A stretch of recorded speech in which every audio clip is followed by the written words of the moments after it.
Hello everyone, and welcome to Now You're Playing with Power, a Nintendo podcast. My name is NBZ, but you probably knew that already, and joining me for this podcast, my co-host, my teammate, one might say. The Robin to your Batman. That's the phrase that I was looking for. A nice analogy there. So this is Bally. Say hi, Bally. Hi, nice to be here. Excited for this project. Indeed.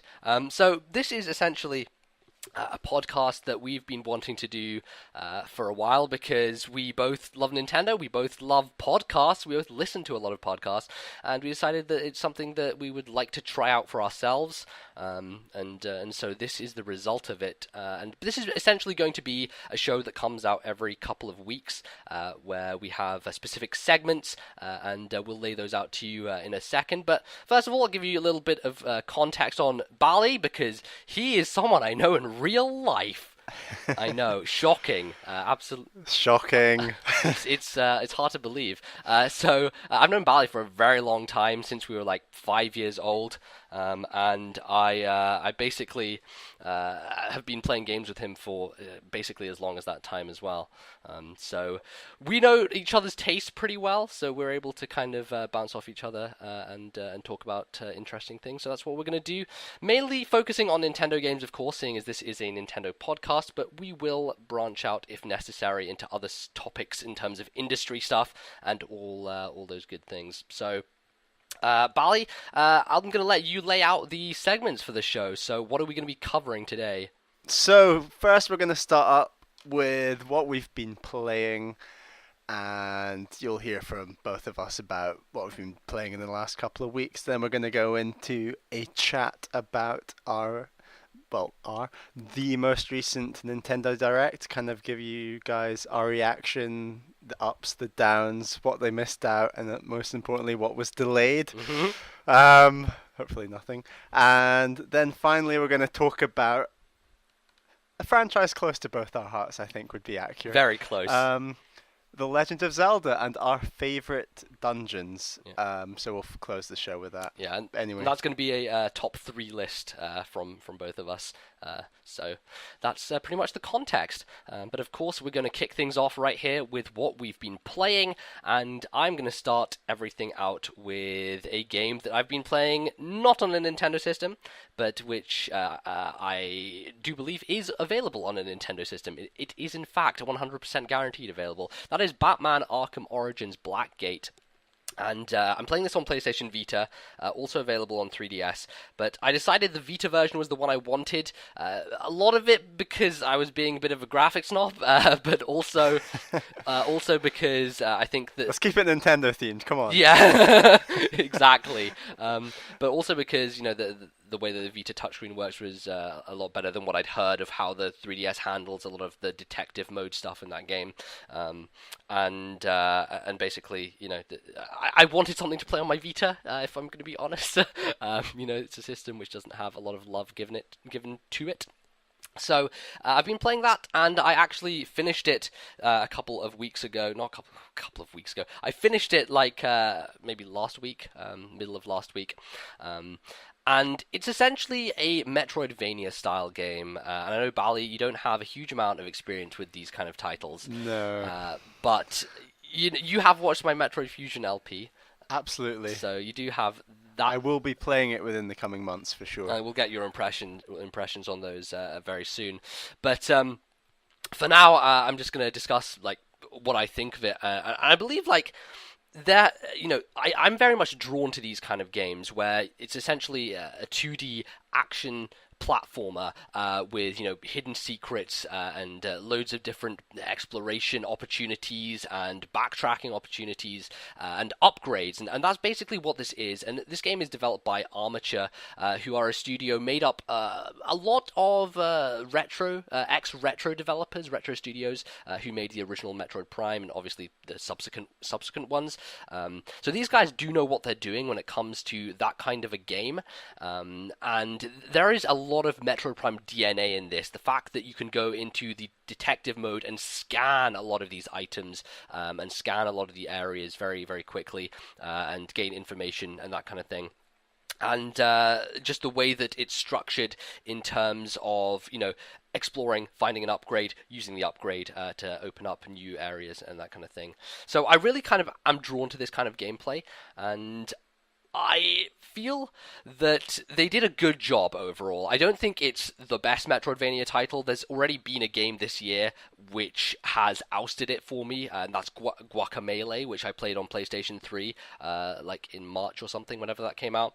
And that game's fantastic, and it's basically going to be in my run-up for Game of the Year. It's high up my list, but this game does do a good job, and it kept my interest for long enough. I do feel like it was a little bit short. I think I clocked in about 7 hours or so, and when I compare that to Guacamelee, which I paid about £8 for, and was about the same length, and I got much more, enjoyment out of it. There's some reason to maybe be a little bit disappointed, but the things I really love about the game are the fact that the combat system that they have been implementing in all the console Batmans is very much present here. It is very different because it's in 2D, and so it feels a little disconnected from how the free flow combat works in the console games, but they've translated it well, and I feel that there's a lot of timing based things, and you do have to kind of think on your feet a lot.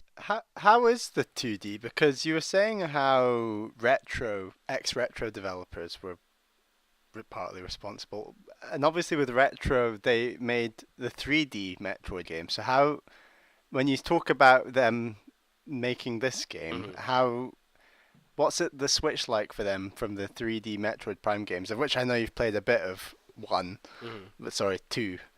How's that switch come about? It feels like they wanted to make a 3D game, but they constrained themselves to a 2D plane, and comes into probably my biggest complaint, which is the map system. And the problem with the map system is it's just a bit of a mess, because it only shows you a 2D plane, and you can essentially see all the rooms, but the problem is there's no verticality. So if you're down in a basement or up above, it won't show you the difference in height. It will just show you the flat 2D plane, and it's very difficult to kind of find out where the hell you are in relation to other rooms and how you're supposed to get to other rooms from where you are. So that's really a major problem. It didn't actually affect me too much because the game is relatively linear in terms of guiding you towards where you need to go, but it's something that I would have preferred to not be there. Seems a bit weird considering Metroid was so, well, not famous, but one of the good points of Metroid was that they had that incredible 3D map, that web that you could see every intricacy of every room sort of within this 3D map that you could pull up. Yeah. And considering it's some of the same guys who made that game or that series of games, then why couldn't they just put that in, do you think? Yeah, I really think they should have done that. I almost feel that they were kind of reticent to do so because they would have been compared so directly to Metroid Prime then. They're like, oh, this is the exact same kind of map structure as Metroid Prime. Let's compare it to that game, and clearly it can't stand up to that game, so let's rip it to pieces. Maybe that was somewhat of their thought process, but, I mean, come on, they could have implemented something better, and I definitely would have preferred it. But that's the main issue with it. Otherwise, I really had a good time with it. I'm going to talk about the bosses a little bit as well, because I feel like what they did with the bosses was super interesting in a lot of ways, because they were much more puzzle-oriented as opposed to combat-oriented, and that's something that I feel is something very missing from Metroid games. Metroid games, in terms of how you take down bosses, basically hit them with as many fucking missiles as you can, and wait until they die. Whereas in this case, there's a lot more thought-provoking, and kind of made me think a lot more, and I died a lot on them because I had to figure out what to do, and so it was really rewarding in that sense. I thought the final boss was a little bit of a cop-out. It wasn't as good as some of the previous ones, but I still enjoyed it, and I thought that it was a good ending to the game to finish it I know the boss is fully on a 2D plane as well. They are, but there's an example. I'm not going to go full in spoilers, but It's Maybe essentially do an early boss. How about that? I guess the early boss is they're not as interesting because the first one you fight is like Okay. a very combat focused one. A lot of it is memorization of what his moves are going to be because as soon as you die the first time, he'll basically repeat the same pattern. So a lot of it is pattern repetition and memorization and being able to react quickly enough. But then it kind of like later on moves into the more puzzle oriented ones. There's one that's kind of predicated on stealth. There's one that's predicated on like running around a circular area, but you're on the 2D plane, and so you have an item that you can use to bypass that and stuff. But I don't want to get too spoilerific. I just enjoyed them and thought they were a pretty significant part of the game. So that's basically my thoughts on Batman. I definitely think that it's something you should check out if you're interested. If you're a Batman super fan, you've probably bought it already and interested in it. But otherwise, that's going to be that. So I'm going to move on to the second game that I've been dipping into. And I've just started getting back into this game a few days ago. And this is the third Phoenix Wright game, which is called Trials and Tribulations. Now, the main reason for me getting back into this game is the fact that there is a new Phoenix Wright game, which has just been released on the 3DS eShop. The fifth one, I believe, in the series, or the sixth one if you're counting the Edgeworth Investigations game. But in terms of like mainline Phoenix Wright games, or Ace Attorney, I should say, it's the fifth one. So because that's present, and I want to play that because it's such an upgrade and people are saying great things about it, I need to get through all the other Phoenix Wright games first, and I had basically beaten the first two. My experience with the series is those first two games. The first of which I played a long time ago because I didn't import it when I was in the US in 2007. I bought it and really enjoyed it and thought that it was kind of a breath of fresh air. Never really played anything like it because it is basically a visual novel as opposed to a game. What made you want to buy it when you're that age to buy like a lawyer game? I think a lot of it was to do with the fact that these games were very cheap in America at the time because of how... That's true. You have a pressure on you when you're in America then to buy something. Doesn't really matter. Yeah, I what, mean, you just have to buy something. I did want to buy... This is when you bought me Cooking Mama, wasn't it? Yeah, I did. I bought you Cooking Mom, and Yeah. I bought Ali T Trauma Center. All right, yeah. So I was kind of nice. going with that theme because I was buying you guys those games. I was like, okay, so what should I get? And I was like, oh, Phoenix Wright. That's the other one, which is very different and strange and kind of Japanese. very Japanese and out of the wheelhouse. And so that's what I ran with. I was like, okay, Phoenix Wright, yeah, this sounds good. I really loved it. I really enjoyed it. So then the third game, which a lot of people say is the best one. It has the best story. It kind of links everything together really well. There's this overarching plot. And a lot of them do have overarching plots. But this one is really kind of the best one, the premier one, as they say. And apparently what this one does is it ties in a lot of things from the first two games and not just tying in things from previous cases within this game. So I had already played the first case, and the first case is, or in general, very easy, very simple, kind of getting you into things because if it's your first Phoenix Wright game, then they need to introduce you in a reasonable fashion. And I put it down like maybe a year ago, and now I'm back into the second case, and I'm kind of blowing through it right now. I'm into the trial segment, the second trial segment, because the game is essentially split up into investigation, where you find things out, and then trial, where you're in the courtroom and you're doing a lot of, cross-examination and arguing and debating, that kind of thing. And I'm really enjoying it so far. I haven't really got a grasp of what the overarching plot's going to be, because it is only the second case. But there's lots of interesting characters, and I think that's the main thing I want to concentrate on, is the fact that the characters in this game are so rich and vibrant and interesting that you remember them and they stay in your mind, and you're like, okay, I remember that guy from that game because he did this. And the way that they emote and the way that they show their expressions is so vibrant that they kind of have that imprint on you, and so there have already been a couple of really cool characters. There's the new prosecutor. That's the one. The new prosecutor in this game basically has like a metal mask on his face. Think like Cyclops, how he wears Oh glasses all yeah, the I time. got you. Like Yeah. yeah, that's an easier reference. Like how he has that thing over his eyes to protect them. So this guy kind of has this thing like over his eyes, and it's like a red beam across them, which is really weird. And he drinks coffee a lot, and there's an instance where he throws coffee onto your head, and it's rather hilarious. And just all these character moments I feel are really great, and that's a lot that I'm very much happy with. Phoenix Wright for Smash Brothers. Oh man, please! That would be great. That'd be awesome. A little bit of criticism on the game is the fact that this is just the case with every Phoenix Wright game. Is the fact that sometimes things are very obscure and you don't know what they want. You don't know what they want from you, essentially. Like, which piece of evidence do I need to present here for this situation? And a lot of the time, it's very easy and it's obvious, and they kind of give you too much information, but very often they're like, here, show this specific piece of evidence which you've completely forgotten about and you didn't realize had any relevance until that point. And it's really rewarding when you find those things out, especially in the courtroom, but in the investigation part, it is a little bit of a Do you think that's problem. to do with the game, or do you think that's to do with the different cultures between, say, Europe and the Japanese law system? I don't know. I think that's a really interesting question. I definitely think that they've localized it well enough that you don't really get confused in that kind of minutia and everything. But no, I don't know. I think it's just somewhat a fault of the game and the design sometimes. But they have said that in the new game they really fix that kind of thing. So I'm really looking forward to playing that eventually. Just need to bash through this one first, and that's pretty much it. Yeah, but I'm really, really looking forward to it. The story has got me engaged, and I'm very close to finishing up this case. I just need to complete the trial part of this, and this one's already had its twists and turns. And when does the new 3D one come out? It's already out. It's out in the eShop right Ah. now. So if you're a Phoenix Wright fan, you can go ahead and purchase that, and that'll be good. So that's pretty much it. That's what I've been playing.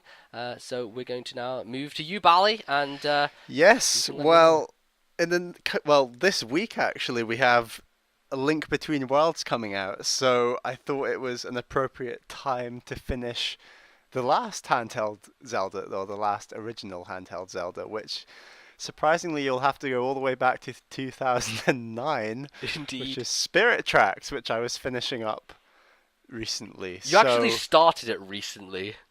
I actually started it when it came out, got through it a bit, was like, ugh, kind of faded away on me a bit. Decided, you know what, let's just start from the start again, and did it earlier this year, basically until now. So I didn't realize that. I didn't realize you started it before and then just restarted from the very beginning. no, I restarted because the story was all, I don't know. The story's not great, but Yeah. I'll get to that. Yeah.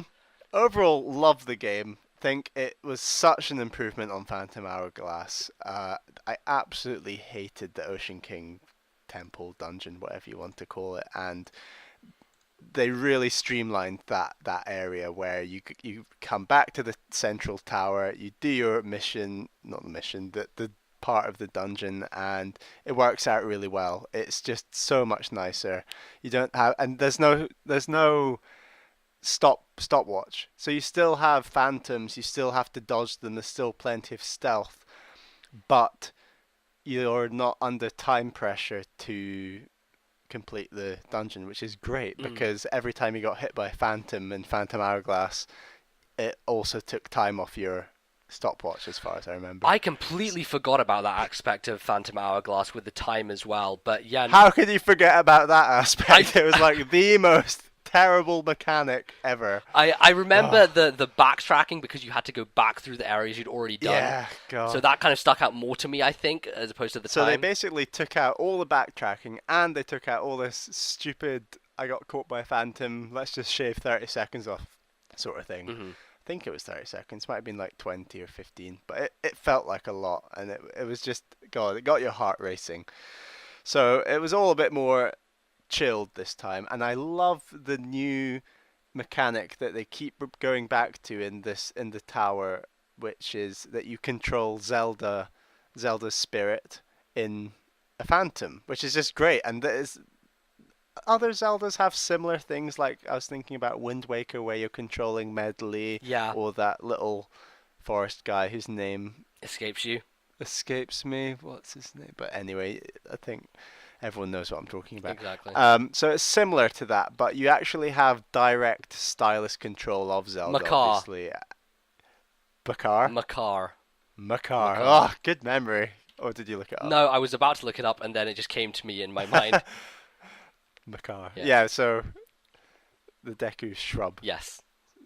But yeah, so I really enjoyed the Zelda controls, and as the game progresses, the puzzles that involve Zelda get much, much more complicated, to the point where, yes, I had to use a guide quite a bit on the final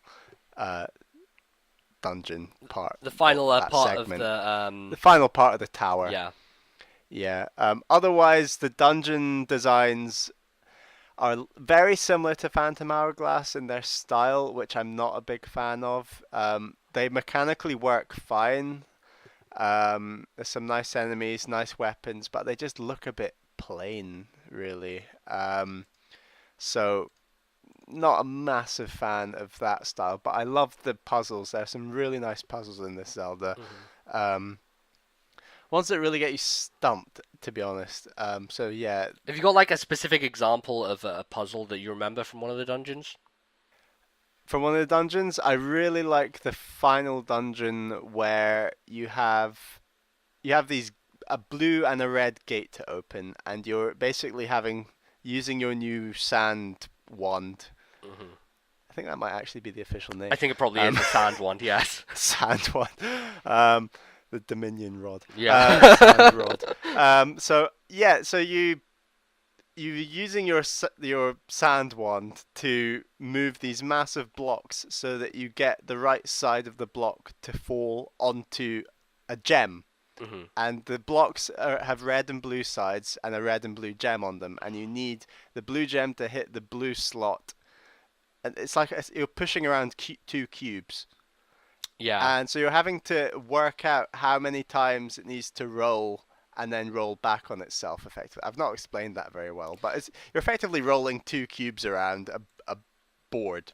You know, I get what you're saying because, funnily enough, this kind of rolls into something else that I was playing pretty recently is Mario & Luigi Dream Team, because there is a puzzle in that game, actually a couple of puzzles, which are exactly the same as what you just described. And it's really interesting when you think about like the crossover that happens in a lot of these Nintendo games, that a lot of these ideas are reused. You know what I was thinking that was massive crossover with Spirit Tracks is when you're plotting out the path of your train. Yeah. The way that you plot it round, and then if you miss a bit, the whole route goes zzz, and it zooms back to the start. It's just like Nintendogs. Like when you're planning out your walk with your Oh my god. dog. It is honestly so similar. It feels, yeah, massive crossover. I think that just goes down to the idea that a lot of the time Nintendo have ideas for mechanics, which then they're like, which franchise does this support the best? And that's what they slap onto it. And it's kind of just, it's really weird how that works out. I'm not overly bothered by it. I quite like it. It's quite nice. They're obviously not doing it on purpose, I don't think, to like say, oh, if you played this, then you'll know what this feels like. So, yeah, no, it's a great game in general. My downsides are the story. It's really weak. Like it needs a bit more than just introducing this villain. Oh, you seal the villain away. Blah blah blah. It needs more. It's not very memorable, is it? It's not like no, you were impacted. It's really not memorable. That was the same with Phantom Hourglass with Bellum. Maladus is an upgrade to Bellum, I'd say, but he or she or whatever it is just, it needs more. Like I don't know. Other than that, the dungeon design is great, although they don't visually look stunning. I really didn't like the combat. I didn't like the combat in Phantom Hourglass either, and there's just something about the touchscreen combat, the idea that you're to swipe. You really feel it on the final boss where you're having to do sword swipes to deflect back to do the ping pong. So most Zeldas have this ping pong element with a boss at some point. Yeah. And the tennis battle. Tennis battle. It just really doesn't work on the touchscreen. It's just awkward, and so that's a poor point. But overall, I think I spent about near 20 hours on it, Mm-hmm. so it's a hefty game. And there's the way that the dungeons go from a dungeon to the tower. There's plenty of content, like really, really content rich in terms of dungeons. Mm-hmm. And like I said, the Zelda controls are fantastic. Those are some great puzzles, especially when you're near the end of the game.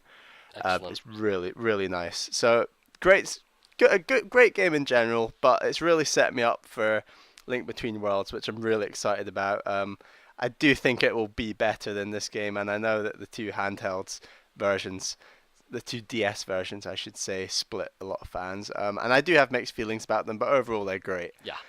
Um, So what's the second game you've been playing? so other than completing Spirit Tracks, I actually completed Luigi's Mansion 2. You're on fire, I tell you what. On fire, absolutely. Gotta complete these games. Clear the backlog for Zelda. Yeah. So I bought this game when it came out. Did a few missions. Thought, yeah, this is good, but it didn't grasp me the way I wanted it to. But coming back to it, the end of the game is, in my view, much richer than the start. Mm-hmm. It's obviously a very linear game, and it's probably the best looking game on 3DS that I own Right. personally. Although I've heard some good things about the new Zelda, obviously, Yeah. and Pokemon Yeah. and Fire Emblem. But Fire Emblem looks So I amazing. We got Fire Emblem. yeah, no, absolutely, Fire Emblem does look amazing. So, but this game is definitely up there. Like other next level games I've played is I've actually played Strikers Charged on Wii, Yes. and that's a very visually appealing game, and you can really tell that they're the same design team because it just visually, It has their signature to it. yeah, the pixelation where you break up into pixels and go into the mansions. It really looks nice in the cutscenes, and especially with the 3D. And there's some lovely like snow effects. I think there's rain effects as well. There's multiple levels where spiders and crap just hangs from the ceiling. Yeah. And you're properly looking into that. That idea of looking into a 3D box works so well with this game because obviously the vast majority of the rooms are that cuboid shape that just works really well with the Nintendo 3DS 3D. So visually an incredible game. The fighting is pretty smooth, I would say. It's quite repetitive, and it's basically flash your torch, suck,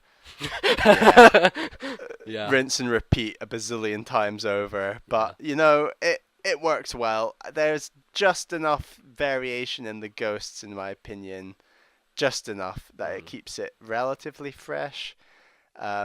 Maybe they could have had a few more. What do you think? I think that a lot of my complaints with the ghosts is that they were reused, but basically palette swapped, and they essentially just, you know, they were a little bit lazy with the variety when it comes to the late game anyway, because they basically just took the ghosts that already existed and powered them up and gave them extra armor and gave them just extra things for you to take off of them so that they would be harder, as opposed to creating new and different ghosts with different behavior patterns. Yeah, no, I agree. They new ghosts with different behavior patterns would have been much nicer than let's just stick a helmet on the old one, Right. sort of thing. But having said that, I did love, this is spoilers, but near the end of the game where the green ghosts, they go into the suits of armor and you have to trip them up with the rug, and that was a cool, it's like a little puzzle. Not really a puzzle, it's not overly difficult to work out, but when you do work it out, that's pretty satisfying. It's like, oh yeah, I tripped up that ghost, great. And then you suck him up, and oh yeah, The armor crashes down. yeah, the armor, the way the ghosts walk in the armor is great. And yeah, they visually again looks fantastic. Yeah. The final boss was pretty good. I was pretty happy. I won't give too much away. And the final cutscenes at the end, I won't give the story away again, but they fantastic. Like next level games cutscenes are just really great for that game, and that's something I remember from Strikers Charged was the sort of cutscenes in between things and replays always looked really nice. Yeah.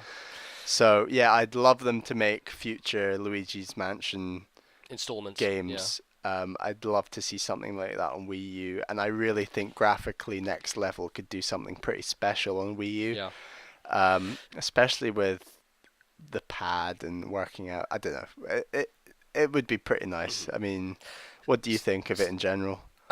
I was going to ask your opinion on the mission structure and how, because that differs quite significantly from the original Okay. game, and how it's Yeah. very based in a singular mansion, whereas this is multiple mansions, different missions, and Before the game came out and I found out that it had this structure, I was like, ugh, that sounds terrible. I hate the idea that I'm going to be stuck on one path. But then when I actually played the game, I really liked it because while you're on this linear path, you actually, more often than not, are allowed to wander around the rest of the mansion. And while some of it might be locked off and you're not meant to go there, there's other bits that aren't locked off and you are meant to go there because often there'll be a secret boo hiding there or something. So it's a nice option if you want to extrapolate, say, a 20-minute mission to a half-hour mission. mm, And I think that play gaming period of 20 minutes to half an hour is really nice to just be like, yeah, I'll just bang out a Luigi's Mansion 2 mission. And that's ultimately how I played the game. I'd just be like, well, apart from the end of the game, I kind of did a few missions in a row. But normally I would just be like, yeah, let's just do a bit of Luigi's Mansion, play half an hour on that, and then maybe half an hour on something like 3D Land. yeah. And yeah, I thought it worked really well. I'd be happy for them to do it on a potential Wii U version or something. I honestly did like it. Yeah. What did you think? No, I was a big fan of it. I definitely agree with that sentiment. I feel like you get that sense of satisfaction, that sense of accomplishment that you've actually, you've done a mission and you're like, okay, I'm moving forward with the game. I'm making progress here, and I'm going to Yeah, be able to, get to the next one and the next one. And you're kind of always looking forward to what the new idea is going to be introduced in terms of the puzzling and everything. yeah. Every new mansion has an interesting kind of theme to it and everything. So yeah, And I really like that it's kind of that score based thing where you can go back and beat your score and be like, yeah, I found the boo on this one, I beat it in a quicker time, got more treasure, got a better ranking. I like how you had rankings, that was nice. mm, But overall, great game. So I think that's all I've got time yeah. for this week of what I've been playing. Guess we'll catch you after this for what happened at the Nintendo Direct. Indeed. So join us after this short musical interlude where we will give our opinions. See you in a second.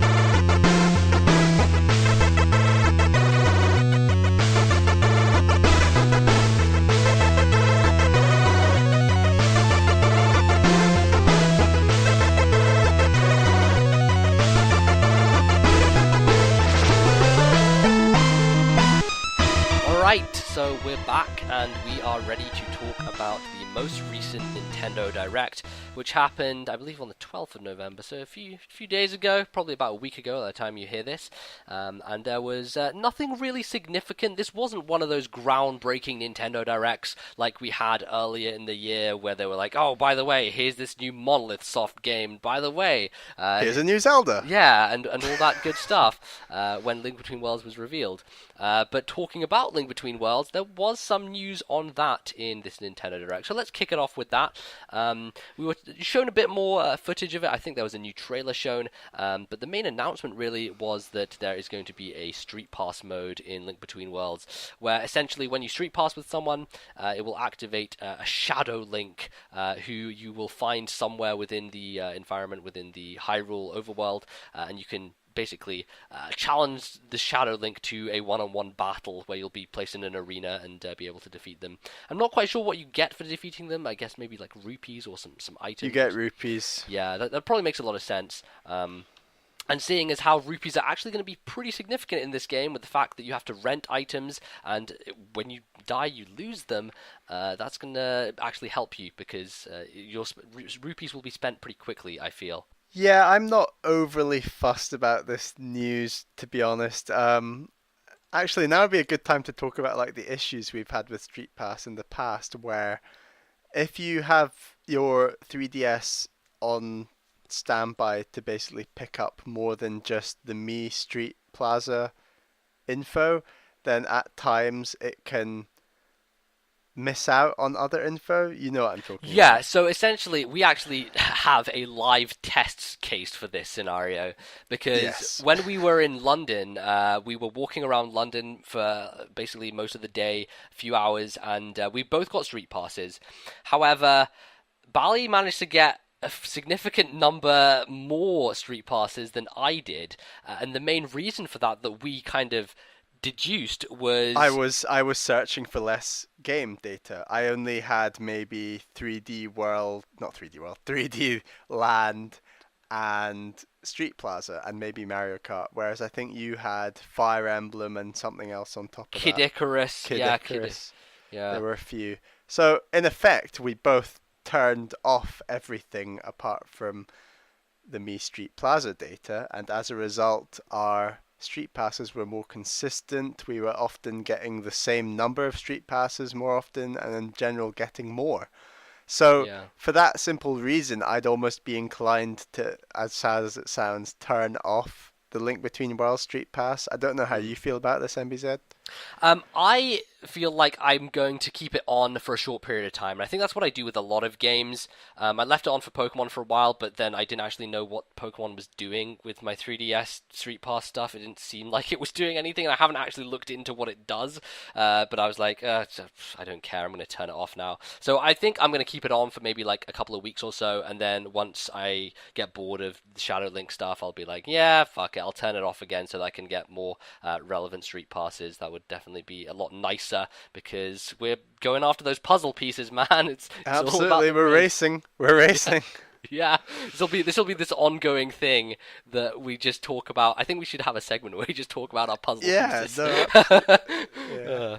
No, I We'll really love see. that aspect of the 3DS in general. But yeah, no, what's your hype level for Link Between Worlds? I know you mentioned a little bit in Oh, when you talk about so Spirit high, Tracks. so high. I mean, I neither of us have played Link to the Past, so perhaps we're quite lucky in one sense that we're getting more of this new world, blah blah blah. But just all the reviews have been sweet. Yeah, we haven't really explored that Hyrule because we don't have a familiarity with it, so it will be much fresher to us, I feel, than it will to a lot of people. Yeah, no, and the graphical style is looking great in my opinion. I'm super excited about the story, the dungeons, and especially about the mechanics when it comes to merging into the wall. I've Mm. seen this is spoilers already, but there's this one boss in the trailers where you merge into his shield. He flips his shield around, you come out of his shield again, and you slash him in the ass, and it is just fantastic. I just love that. It's so clever. Uh, Yeah. I'm so sure there are going to yeah. be loads of other neat ideas like that scattered Oh throughout the yeah, it's game. gonna be oozing with them. Yeah, but of course, Link Between Worlds is coming out next week. So obviously we're going to be playing that between then and our next show. So we definitely expect to have a full like half-hour segment where we just Absolutely. take that thing to pieces and talk about it and talk, give our deep impressions. So look forward to that. But that's pretty much all we got on that front in terms of news. Moving on, we have obviously the announcement of Bravely Default, which is in Japan it was called Bravely Default Flying Fairy. A really fucking ridiculous name because Square Enix are ridiculous and they have dumb names for their games. But it's kind of been reined in a little bit for the Western market, and that was announced essentially with a special edition, which includes like a soundtrack and like a statue and an art book and all this really crazy stuff that hardcore JRPG fans will just eat up completely, and they'll just fall for that. I tell you what, loads of people are really interested in that kind of thing.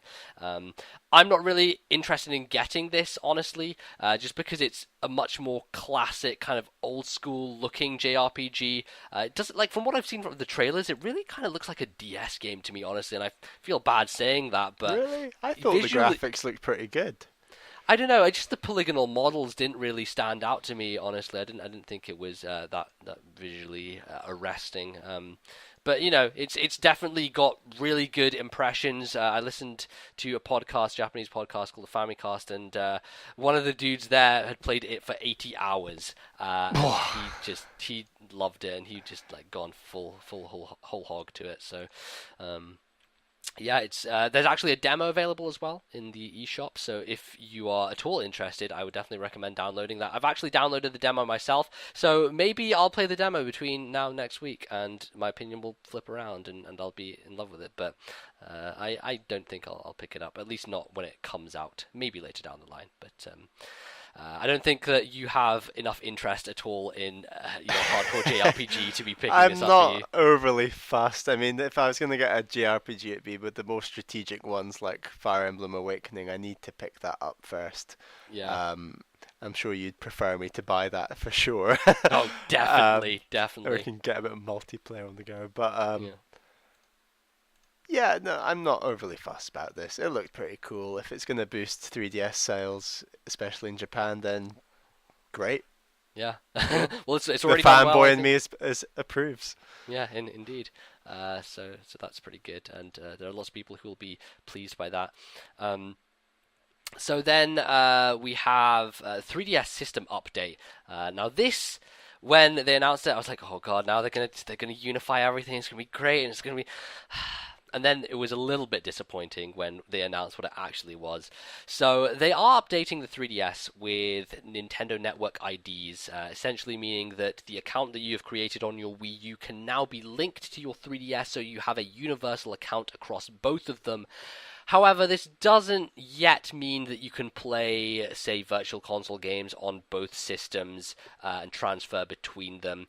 For the moment, it is essentially just unifying your wallet. So if you have money on your Nintendo account on your 3DS and on your Wii U, and you want to bring it all together so it's not split across the two platforms, and you can have just a single way of paying for stuff, that's what this is doing, and that's the main form this update takes, which is good, but it's also nothing really revelatory. What it is good for is that it's like a step in the right direction. I feel like, they are actually laying the groundwork, slowly as it may be, for eventually being able to do all the stuff with like cross play and that kind of thing that PlayStation's already doing.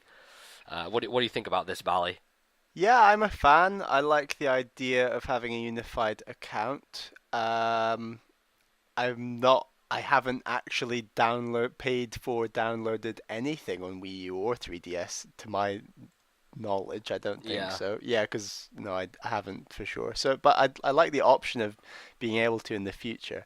Just to play devil's advocate, to be honest, if you want to be a massive cynic about this, and I'm not, I'm just putting it out there. It means that they have much better information on how we spend our money, because if you have a single account for Wii U and 3DS, they are effectively accumulating data on if someone buys this on 3DS, then that means they buy this on Wii U, and if they buy this on Wii U, then that means they like this on 3DS. So Mm. it sort of benefits both Nintendo and the consumer in a way. Yeah, no, I definitely think that that's an interesting way of looking at it. But it, it would be really nice for them to fully go the whole hog and And support have the Virtual Console mutually between the two. yeah. But I think that is the direction they're going. That is definitely like these are Absolutely. the small steps they're taking to get there. It's just that they have such lack of experience with setting all this stuff up and getting to the freaking 21st century when it comes to accounts and having something that's unified and making sure that you're tying your games to an account and not to a system, because if God forbid you lose stuff or it gets destroyed for some reason, then you're fucked. Like, you have to call up Nintendo and go through this whole rigmarole to get everything sorted again. It's a horrible pain. Lose all your save data. It's something that I just would not wish to happen, but it's just they're taking their sweet time with it. But it's definitely. I think there is the silver lining that they will get there, but it's just taking their time as usual. So. That's pretty much it for that, the 3DS system update. I don't think they actually announced when that's coming, but it'll be sometime, probably before the end of the year, and we'll be able to I was download it. going to say adding Miiverse is a very nice Yeah, of them. yeah, that is another thing. I completely forgot about that, but you're correct. They actually, with this new system update, are moving Miiverse over to 3DS as well. Miiverse currently available just on Wii U and on internet browsers, and I believe they did mention previously that they were going to develop a dedicated app for it, so that you could download that on Android and iOS phones and be able to just access it instead of going via the internet browser straight to an app and see your feed come and pop down there. But it's good that they're putting it on 3DS.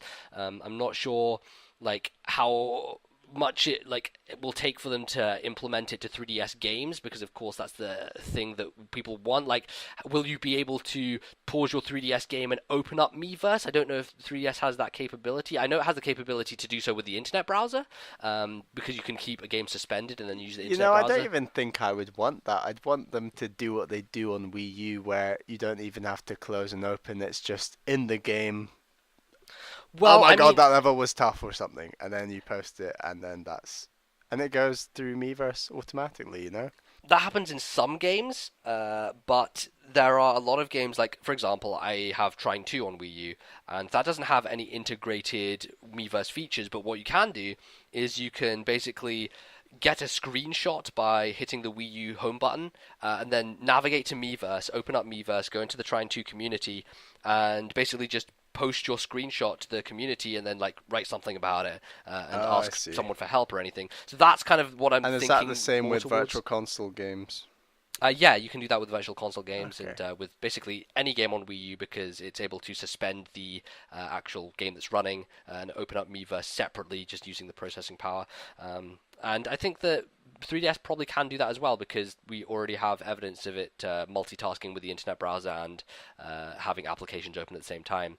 It's just a case of whether Miiverse will be implemented into the same UI as the friends list in the internet browser, or whether they'll have it as an app. And if they have it as an app, I think that's far too clunky, and I feel like that would be a bad implementation, so I'm hoping they don't go towards that end. It would be not very good. So that's basically that.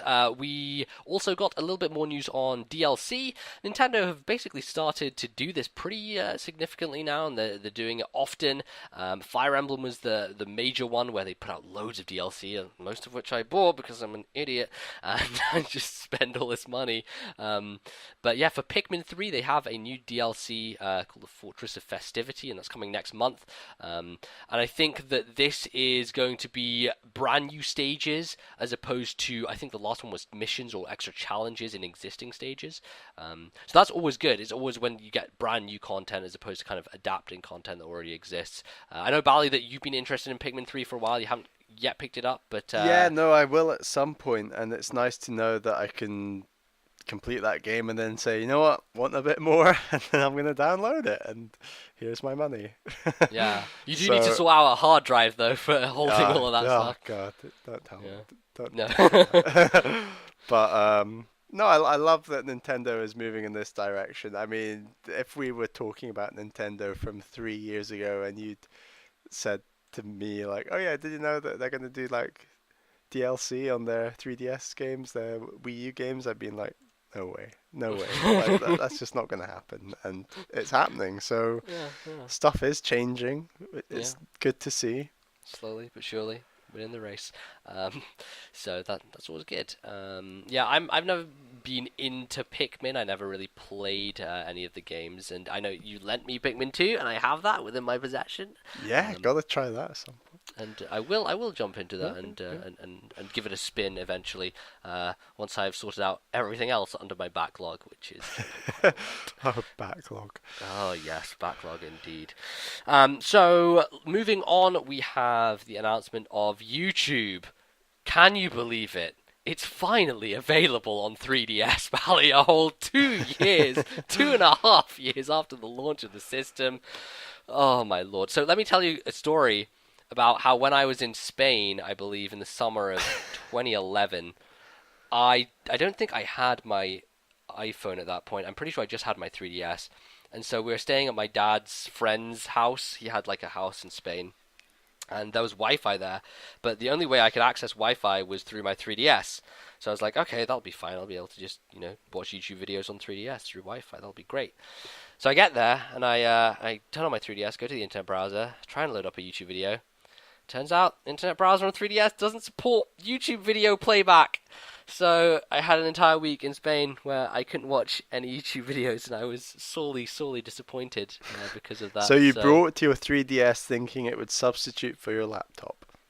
Yeah, basically. Well, I brought my see. I brought my 3DS thinking that I wanted to play games on it, and also it also has a browser, so I could use that, Ah, and it didn't work out. So if this had been available back then when I was in Spain, great. Not now. It's good that they're finally doing it. You know, I'm glad that they're implementing it. Of course, YouTube is a very big part of my life and what I do. So having access to it in all different places is very appreciated. But 3DS isn't really the system that I'm going to be using YouTube for, especially when I have an iPhone available to me and potentially laptop when I take that abroad. Although I need to get a new one, but yeah, it's nice that it's there. Do you think you're ever going to use YouTube on 3DS? Will it be something that pops up?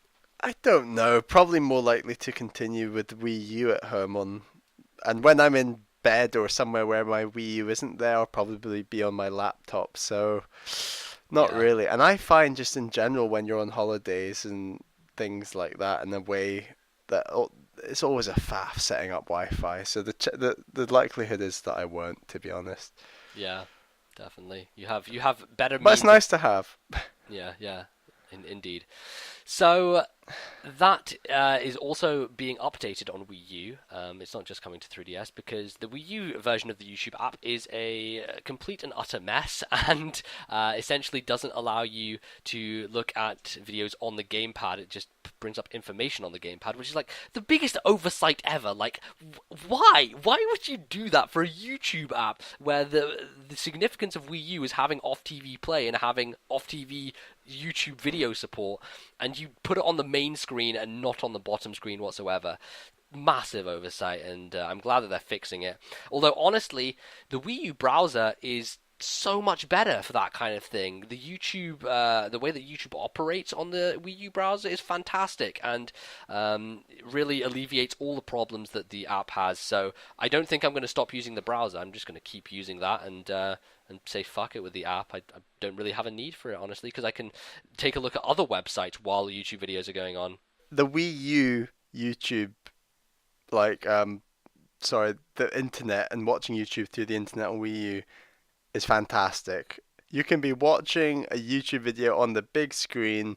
Oh, my parents come in. I want to watch TV. Exactly the same video. Flip it onto my pad. Put it in my headphones. I'm at exactly the same spot. It's what other device can you do that with? I mean, it's pretty Exactly. unique. It's so nice, and you can also browse different pages while having it on the TV. Yeah, it's great. Yeah, it's just a well implemented internet browser, and I was really surprised at how quick it was the first time I used it. Like, it's super fast, which, Yeah. you know, it's crazy. So yeah, so Nintendo are doing something right with the internet at least, which I appreciate. So yeah, YouTube. That's that. We spent quite a lot of time on that, I guess, because YouTube is a big part of. Hey, it's YouTube. Yeah, I know, you gotta love the YouTube. And then there's some more updates about Animal Crossing Plaza. I don't think this is really that significant. I stopped playing Animal Crossing a while ago, and not really going to go back to it. I've had my time in the sun. It was fun, but I can't really let myself go down that path again.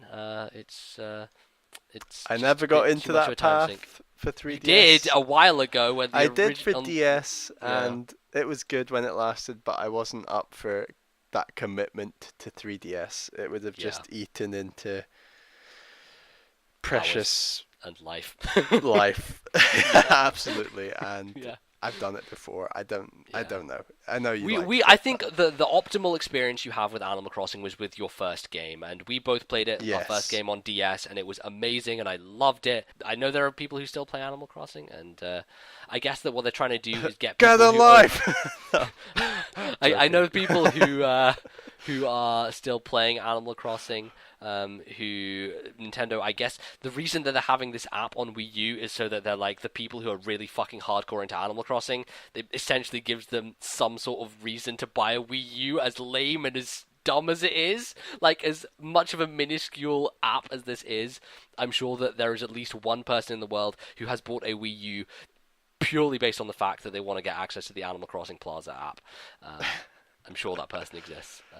And Nintendo have really brainwashed that person, but well done. Yeah, So there we go. Yeah. A couple of other quick hits. The Kirby 3DS game got a name. I think it's called Triple Deluxe, which, great, that's cool. It just looks like a standard Kirby game. I don't really care for standard Kirby games, all about all those interesting ones like Canvas Curse. Love it. Yeah, so that's it's cool, I guess. Nintendo Pocket Football Club for Europe, which is essentially a football management game, which you may have some interest in, Bally. Because I love a bit of football management. You know me, fancy football champion. So indeed, yeah, with the cup and everything. Yeah, no, absolutely. So we might pick that up in the future. Yeah, depending. Give some impressions. But yeah, that's coming to Europe. I believe that was originally in Japan. It's just being localized. Yeah, that'll be here soon.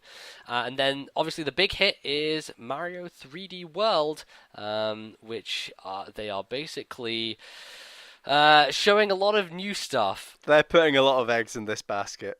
Oh, yeah. So they basically did, like, a quick rundown of, like, these 10 awesome things about Mario 3D World. Spoilers. Yeah, they're basically really spoilery. But we said spoilers, so we'll talk about them. Yeah, I'm not quite sure to what extent these are, like compared to the rest of the game, how much more interesting and secret stuff there is. Like, whether they feel like there is so much interesting and secret stuff in the game that they can afford to give us all this new information. Yeah. Sure. For me, it was... So when I bought Super Mario U, Mario Bros. U on Wii U, when I got it, I thought, it's going to be a great, colourful 2D platformer, fantastic. But what I didn't realise is that it's got all these awesome side missions, which are like speed runs and collect all these coins, do this, and then there's where 2-player co-op with the pad and things like that, and it's just these great missions that really add to the game, and it felt like they were just sort of adding that to 3D World with these announcements, and it really made me excited. Like the idea, what was one of them, like a Toad one where you can't jump and you have to work out, it's like a puzzle or something. Yeah, when you're like, I can't remember the exact specifics of it. Yeah, and just the speed run levels and stuff like that, I really like that kind of thing, and knowing me, I will often sink more time into that kind of thing than the main game, or certainly I have with Mario U so far. Well, doing that stuff in co-op is a lot of fun, as we found out. Oh yeah, it's great, and I'm sure they'll introduce some co-op stuff for 3D World. The entire game's predicated on multiplayer, so Yeah, no, exactly. So it's looking good, is what I'm saying, and I loved it. Yeah, so a couple of interesting ones that I picked up on. I think the main one is the secret unlockable character, which I really would have appreciated if they just not told us that, honestly. That's the kind of thing where... Hey, what if there's another secret unlockable character? Maybe they are so confident that they're like, yeah, we have like 5 secret unlockable characters. Here's one of them. I don't think that's the case. Yeah. I definitely don't think that's the case. But there is the potential that maybe there's an extra one.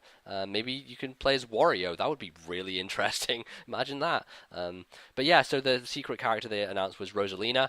And I really like the fact that they tied it very closely into Galaxy and the way that Galaxy plays, because Rosalina's special thing, because all these different characters have their special attributes, like Toad runs really quickly and Peach is able to glide. Rosalina's special thing is the spin jump from Mario Galaxy, which was the basically significant part of that game, and basically helped a lot of the platforming and made making those jumps a lot easier, and it was almost like a half flood. Yeah, it was like this extra little boost that you got, and so they've... It's like, oh, I'm not quite going to land on the platform, spin, now I am. Yeah, so they basically gave that to Rosalina, and I really like that. I'm very pleased that she's in the game. As you know, I play as Rosalina in Mario Kart.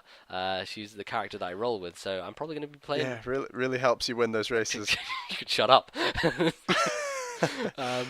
I'm of course famously bad at Mario Kart, but that's neither here nor there.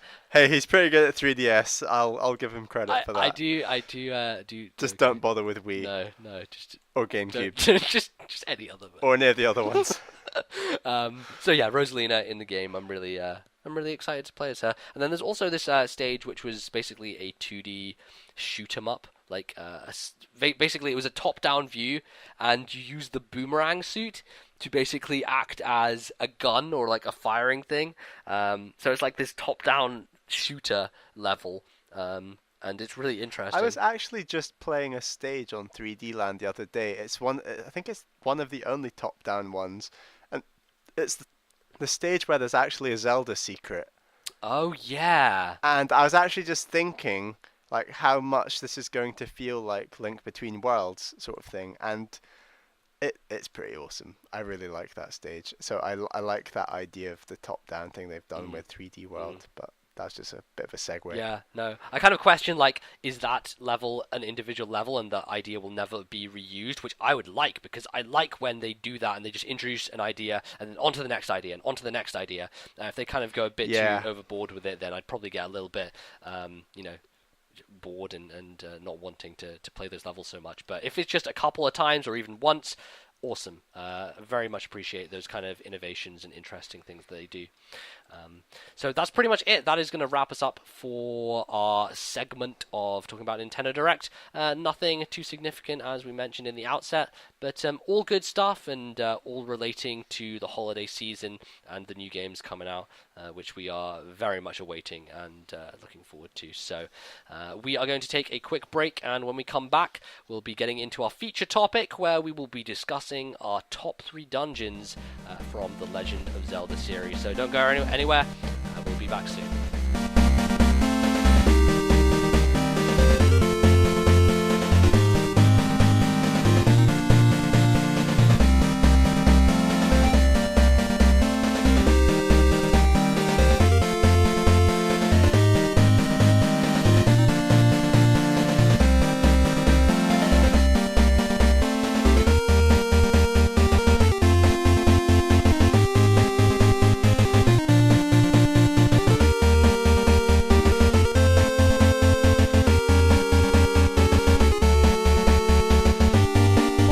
So we're back here for our third and final segment, our feature topic, where we will be discussing our favourite Zelda dungeons. To be more specific, our top 3, and that is of course from the games that we've played. We've not played every single Zelda game. We have experience with a lot of the ones that we haven't fully played, but these are the ones that we've finished and enjoyed and have overall felt that have the best dungeons. So Bally, why don't you kick it off with your third favorite Zelda dungeon and let us know what it is? sure thing, sure thing. So I've not actually completed this game, slight caveat. It is on the Ambassador program, so I will complete it at some point, but I have played most of it. So we're talking about Minish Cap, obviously. Yes.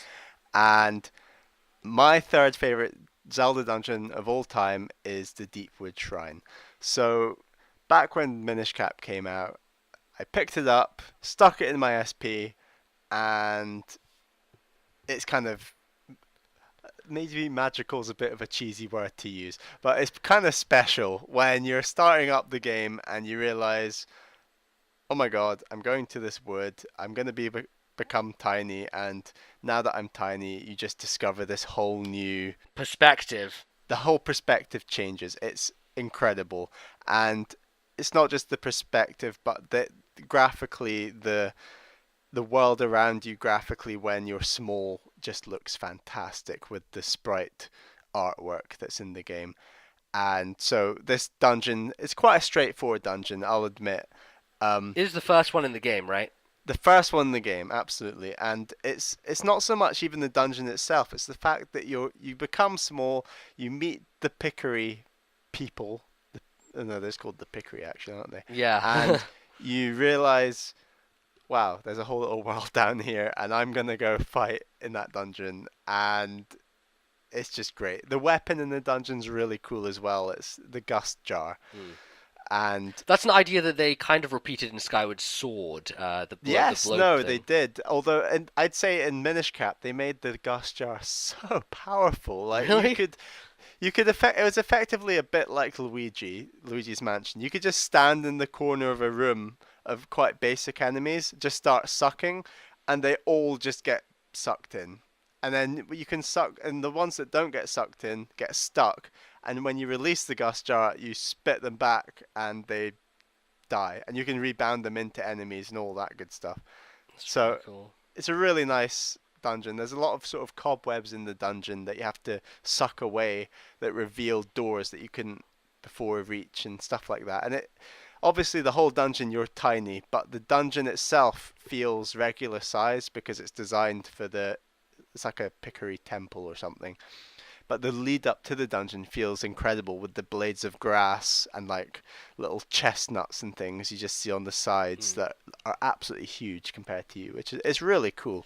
Yeah, so Um, I know that there are a lot of enemies in when you're small. Obviously, are going to be very different, and I think that's like the case with the boss of this dungeon, right? Because it's like a giant chew. yeah, so it's really cool when you get to the final boss.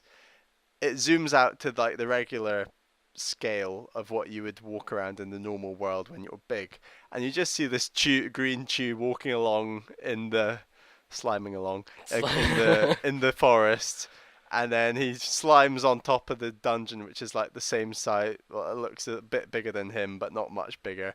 And then all of a sudden, he falls through into the dungeon and it comes back to you as mini Link, and the chew is absolutely massive, and it's almost like a Yoshi's Island boss where it's they make a regular enemy super big, only they've done it in a slightly more clever way, uh, well, it's integral to the and story in that way. integral to the story, absolutely. And it's just really cool.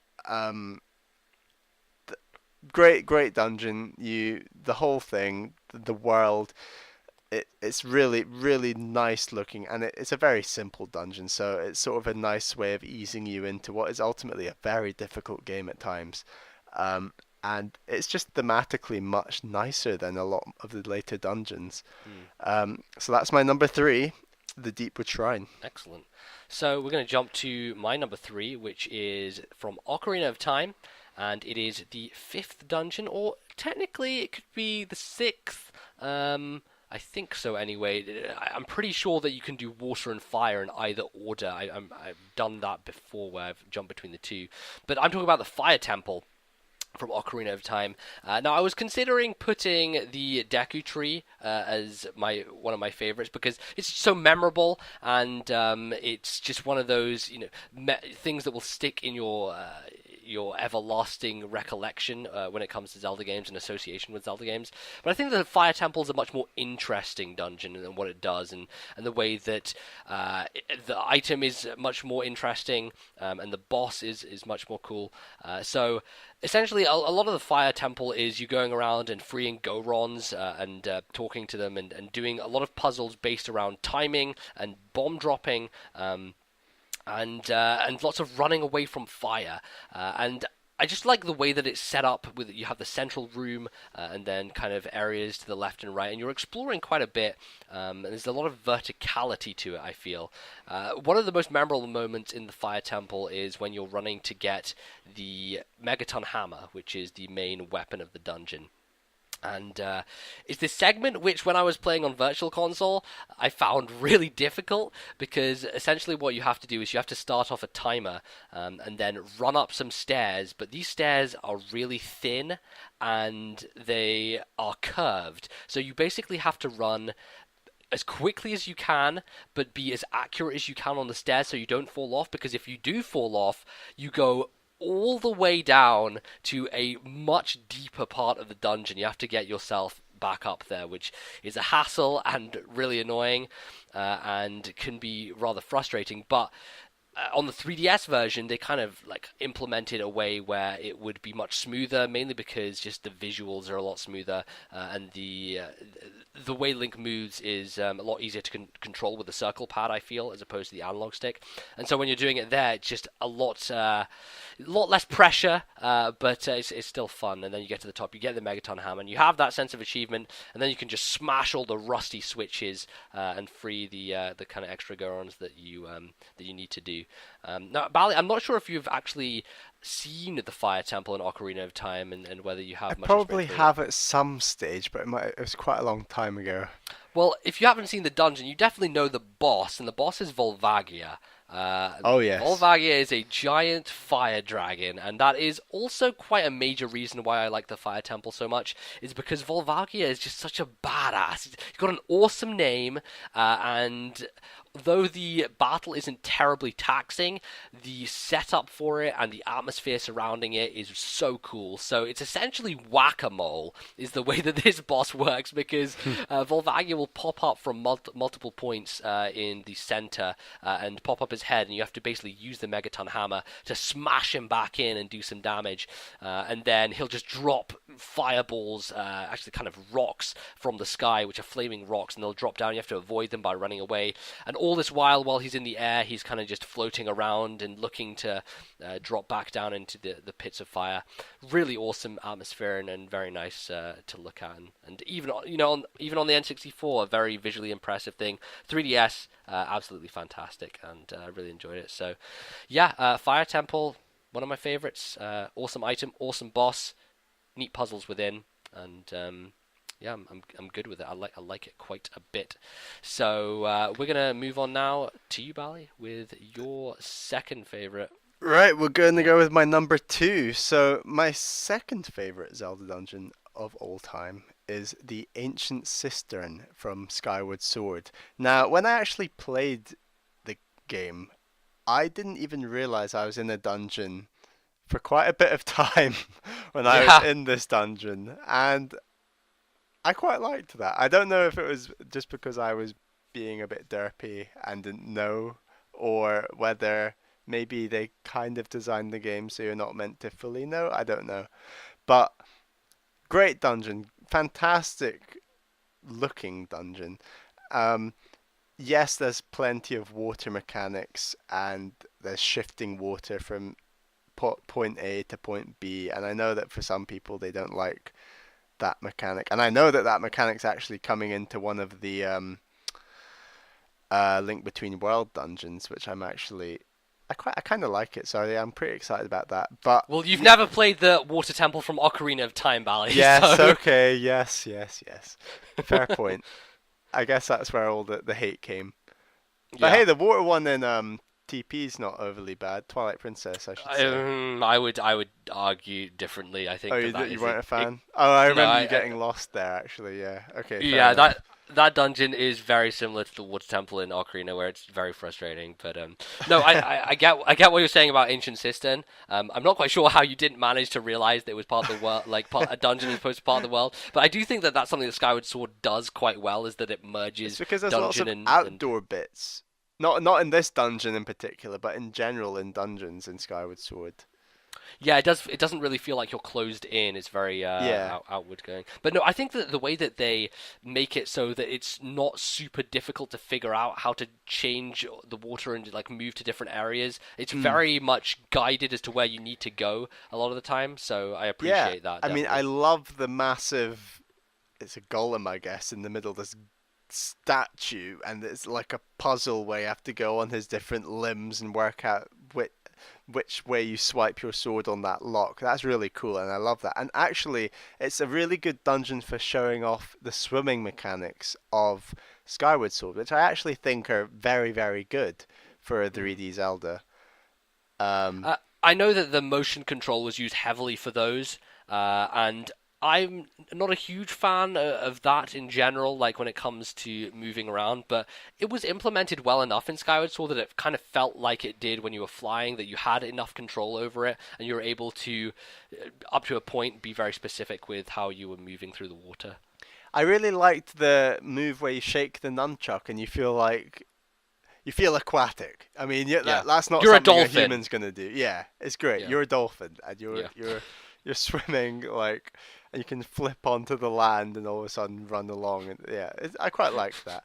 Yeah. And it's a fantastic mini boss where you're fighting this skeleton dude. And I think he's basically one of the first proper kind of sword battles in the game where Yeah.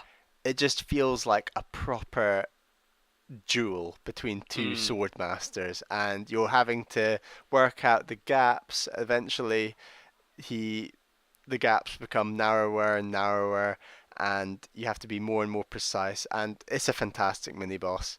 And Yeah, it's I really like him. I think that that's really where the cognitive part and the puzzling element of the combat comes to the forefront in Skyward Sword, is when you're yeah, facing those guys. They have multiple arms, multiple weapons, but there's always a very distinctive way in which you have to swipe to get damage on them. And there's no point in going in there and just waggling your arm and trying to hit him or trying to stab him or whatever. You yeah. need to be patient with it and jump back when necessary and take the time and think and make sure you get off the perfect strike, make sure your hand is in the correct place, and then you can just wail on him after that, and the satisfaction of that cannot be understated. It's It's really, pretty really high. sweet. And Yeah. I would say that a lot of the enemies, some of the enemies up to that point, and certainly some of the other enemies in that dungeon, such as like the zombie bokoblins, you can just wail on straight away, and they don't have any specific method. But there's the way then you need so much method and planning in every swipe when you're fighting this guy. It's just fantastic. Yeah. And other than that, the weapon of the dungeon, the whip, is really nice. I mean, you can use it. You basically use it mainly to flick switches, but obviously it's required for the final boss battle, not the final Hmm. boss battle, the boss battle, which is Yes. Koloktos, and he's just basically a bigger, better, more badass version almost of the mini boss to some extent, and it's great. Like whipping his armor off and then getting to the right bits with the sword and swiping, because you have to specifically swipe horizontally to undercut him and stuff like that. It's great. I mean, what did you think of that boss? I whipped his swords back and forth, is what I did. Did you? Yeah, I did quite consistently. No, I think that Koloktos is the strongest boss in Skyward Sword in terms of design and in terms of intensity of the battle, and that kind of thing. And the way that you defeat him, very similar to Wind Waker, it brings back that kind of idea of picking up an enemy's weapon and using it against them. Because once Yeah. you've whipped off enough segments and you've brought him down and taken off his legs, pick up one of those giant swords he wields and just smash him with it. And the feeling that you get from that is really awesome. I definitely enjoyed that boss a lot, and it was difficult. It definitely required a lot of thought and precision, and I definitely like that a lot from Zelda bosses. Cool. So yeah, that's my second favorite Zelda dungeon. What about yours? So we're going to stay with Skyward Sword here, and we're going to talk about the Sand Ship. This is the dungeon that directly follows the Ancient Cistern, and it is essentially the lead up to this is one of the coolest moments in a Zelda game, just ever. I can't explain the amount of brains flowing being spattered out of the back of my head when I got to the start of that area, That's and disgusting. you get into the boat and you realize that this desert with this boat is being transformed around you as you move within that system, and it's just like the time If you've never mechanics and played Skyward Sword, honestly, just look up that segment online. It's a great idea. it's an incredible innovation, and I really, really enjoyed playing it. But that's like the build up towards towards that dungeon is really a lot of the reason I like it so much. I like that area so much. In terms of like the dungeon itself, I'm a big fan of the third dungeon in Skyward Sword as well, and both of these are based in the same area, down in Lanayru, in the third segment of the game, essentially. And the puzzles are all predicated on time and shifting time stones to make it present and past, and changing the enemies between those segments, and being able to kind of work out puzzles and get to different areas through changing, what era you are placed within. And that's just something in general that I like about Skyward Sword is the third area is always kind of like, oh, it's the water area, but in this game, they change it, and they're like, oh no, it's this deserty kind of sandy area where the time mechanics are implemented, and something I really appreciated, and it's what stood out a lot for me. The dungeon itself is really non-traditional. I feel very similarly to how you feel about the ancient system where you're like, oh, I'm not in a dungeon.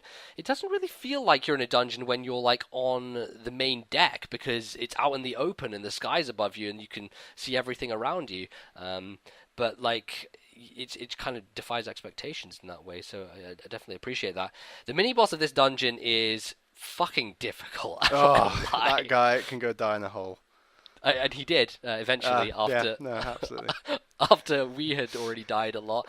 Um, Yeah, so he's this like pirate captain who you have to essentially push back. It's basically like if you played Super Metroid. I know you haven't, but whoever's listening, there's a boss fight in Super Metroid with Crocomire, who can only be defeated by pushing him backwards into the lava, and that's basically the same idea here.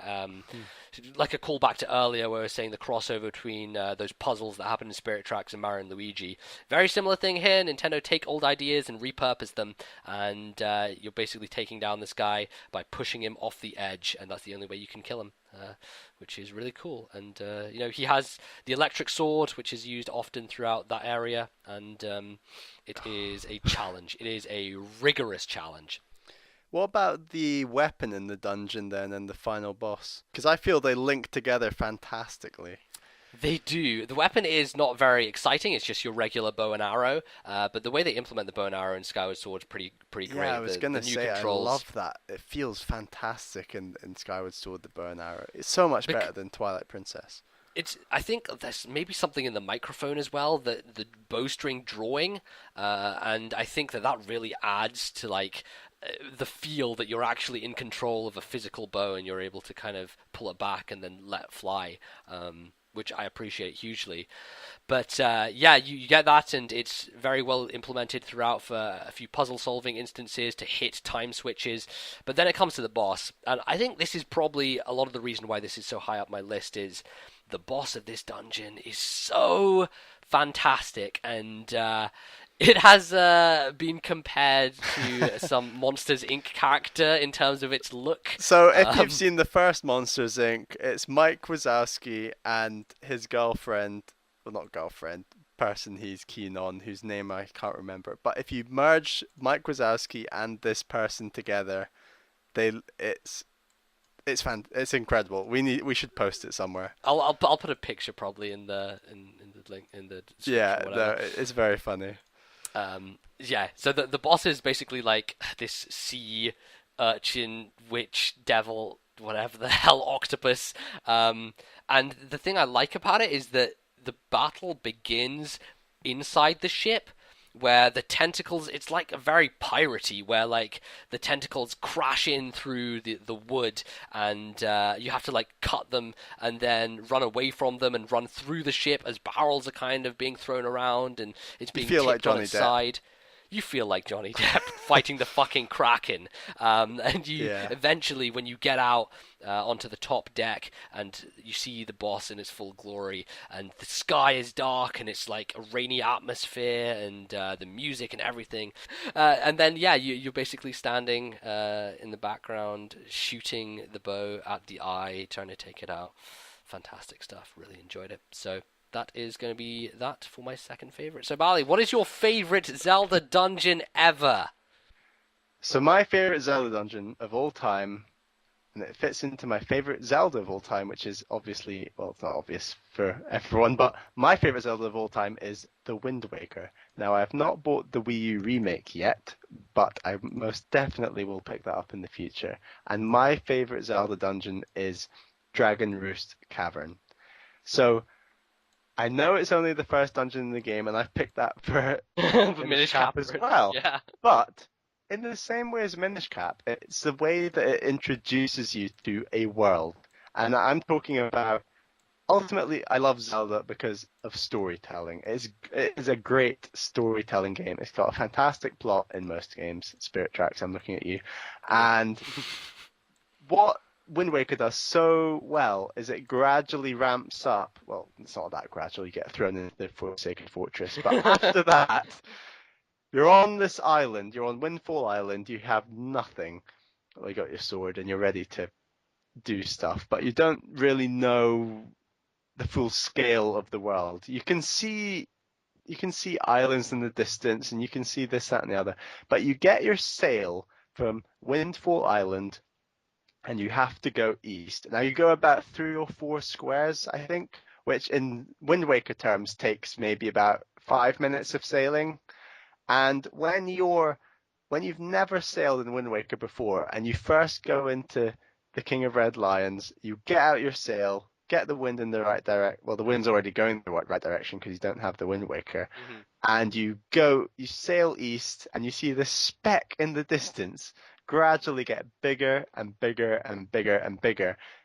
It's just the most awesome experience ever. And then when you get off your boat and you're exploring this island, and you find out a whole race of people live there, and you find out, I don't know when you find out, but eventually it's clear that they're descendants of the Zoras, and they So cool. worship I this love that god. tie-in. I love that. It's a fantastic tie-in, and it's something they really nailed in Wind Waker. And so you're finding out about their culture, their history, the god they pray to, and ultimately how they fly. Now they fly by getting scales from the god they pray to, which is Valu. And basically Balu is enraged for whatever reason, and you don't know, and they can't get their scales, and because they can't get their scales, they can't fly, and because they can't fly, they can't send their mail around the Hyrule in Wind Waker, which all affects the plot massively, which is great.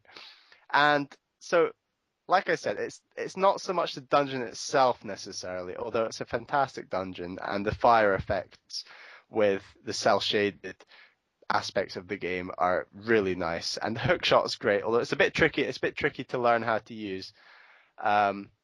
It's just really nice the way it all fits into the plot, and how this is the first proper Zelda dungeon in Wind Waker. Whether you count the Forsaken Fortress or not is neither here nor there, sort of thing. So it's just really great. Now the Goma in that dungeon, he's pretty hard to defeat, I'd say. I'd say Wind Waker doesn't really ramp up in difficulty a whole lot. It's kind of quite moderately easy all the way through to some degree. Although when I was young and newbie and played this game, I wasn't very good at it. So I did find this boss quite hard, although I still think I did it the first time. But yeah, you find out, spoilers, although this game has come out a long time ago, you find out Goma is basically attached to Valu's tail underneath, and Valu's at the top of the mountain of Dragon Roost Cavern, and you defeat Goma, Valu is free, they can get their scales, and everyone's happy, and it's just a really great story. And you realize, wow, that is just one sub-story of this entire world, and Nintendo absolutely nailed it with this one, and that's why Dragon Roost Cavern is my favorite. I mean, MBZ, what do you have to say on it? I definitely understand like your feelings towards like how they build the culture and the kind of history of the peoples in Wind Waker, and it does feel like because it's such a large game and an expansive game that it has the right to be able to do that. Because there are all these different places that you visit, and you feel like that there's this continuation from this is obviously the direct sequel to Ocarina, and it mentions those events in the beginning of the game, and I think that it's really cool how they develop it there onwards. But yeah, so MBZ, what is your favorite Zelda dungeon of all time? My favorite Zelda dungeon of all time is Twilight Princess's Goron Mines. So Twilight Princess is a game very close to my heart. I have been LPing it for going on 2.5 years, which More than that. Probably more than that. It's somewhat ridiculous, but Goron Mines is a freaking awesome dungeon. Let me tell you why. It uses two items very particularly together, and those items are the bow and arrow and the iron boots. And the way that they use the iron boots in combination with the bow and arrow in this game brings some pretty memorable moments, one of which I will get to eventually. But I like how the dungeon is very industrial. It's not your kind of typical fire dungeon where it's kind of very much more organic. There's lots of like turning platforms, I guess, and there's a lot of metal work around this area, and lots of structures and mechanical things going around. So it kind of distinguishes itself from your kind of typical fire dungeon in that way. And there's lots of puzzles based around those and timing and pushing buttons and blocks and everything, which is kind of typical Zelda fare. But where it really gets and comes into its own is using the iron boots on the magnetic surfaces. And these surfaces are kind of littered around the dungeon specific places, and you'll end up walking on a lot of them and basically walking on walls, walking upside down, and navigating the area by using this method of travel. And I really think Zelda's in dungeons is its most interesting, where the method of travel is changed from the normal kind of just running around and going over jumps and pits and everything, like in Arbiter's Grounds, where you have the spinner and that entire area where you go around that. And obviously, Link Between Worlds is doing interesting things with traversal with the painting stuff. I really think that the Iron Boots is one of the best examples of how that is superbly implemented into a game. And of course, when you tie that together with the mini-boss, which is obviously predicated on that item as well, because you don't have the bow and arrow until after you've defeated him, where you're basically running around the sumo arena and have to basically activate and deactivate the Iron Boots at specific times so you don't fall off, because he's massive and he's going to knock you into the pit of lava below. That's really awesome. And then obviously you get the bow and arrow, and there's this one moment very late in the dungeon where you have to magnetically shoot yourself up onto this kind of conveyor which is moving backwards and forwards between two areas, and you equip the bow and arrow while being upside down.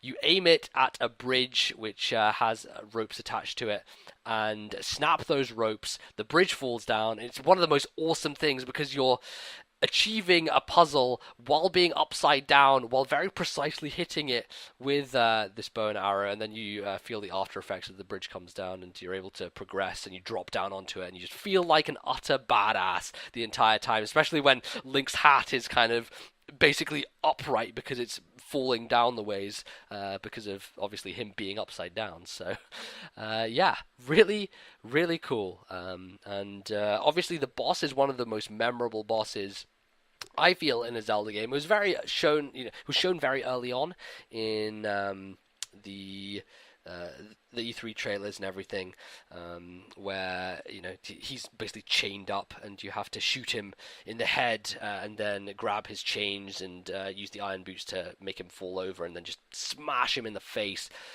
Really fantastic, and I love it. Goron Mines, that is my number one. Bally, I know that you obviously have played Twilight Princess and have played the Goron Mines. Where do you sit on this dungeon? It is probably my favorite as well in Twilight Princess. I really loved the bow mechanics. Now, obviously, Skyward Sword improved on that, I would say. But when you first play Twilight Princess and you get the bow and you shoot those bows, the bow and arrow, it feels fantastic. And when you can line up all those enemies, and there's those rotating BMOs in that level. Oh yeah, there are. Yeah. There, and they're just so satisfying to just snipe them in the eye. I mean, you're very good with your sniping skills in Twilight Princess MBZ, so you can maybe say a bit about that. But yeah, it's just so satisfying, and the whole dungeon looks beautiful, I would say. And the final boss is quite simple, but at that stage in the game, it's quite appreciated, to be honest. I quite liked that boss. Yeah, it's very easy to figure out, but it's just the atmosphere surrounding it is so great. So yeah. Yeah, great game. Yeah, great, really good. Great dungeon. So that's our rundown of our favorite Zelda dungeons. You should of course let us know what your favorite Zelda dungeons are. Why don't you leave those below? You can leave those in the comments, and obviously potentially email us, and we will get onto that in a second. So we're going to wrap the show up with some closing words. See you in a bit.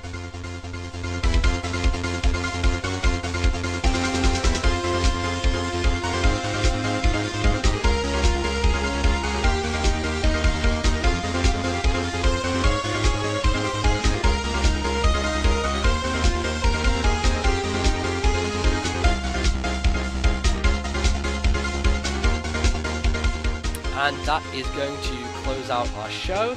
So thank you very much, everyone, for listening to the inaugural episode of Now You're Playing with Power. I hope you guys enjoyed this.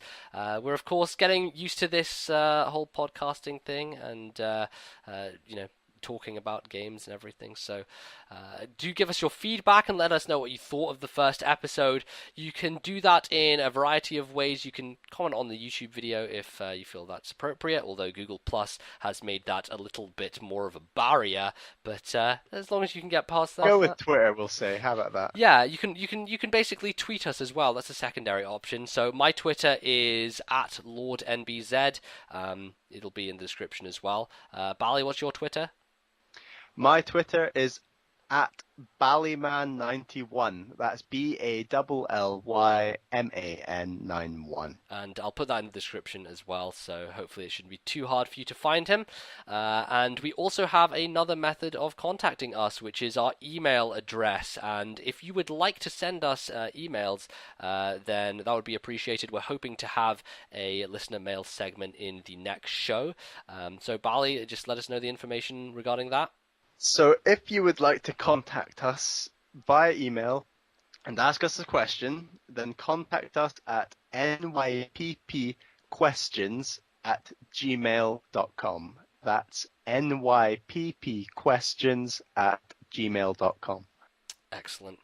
So we'll hopefully get some of that from you. Hopefully a listener mail segment next time. Some correspondence, and that's basically going to wrap it up. So thank you very much, Bally, for joining me here today.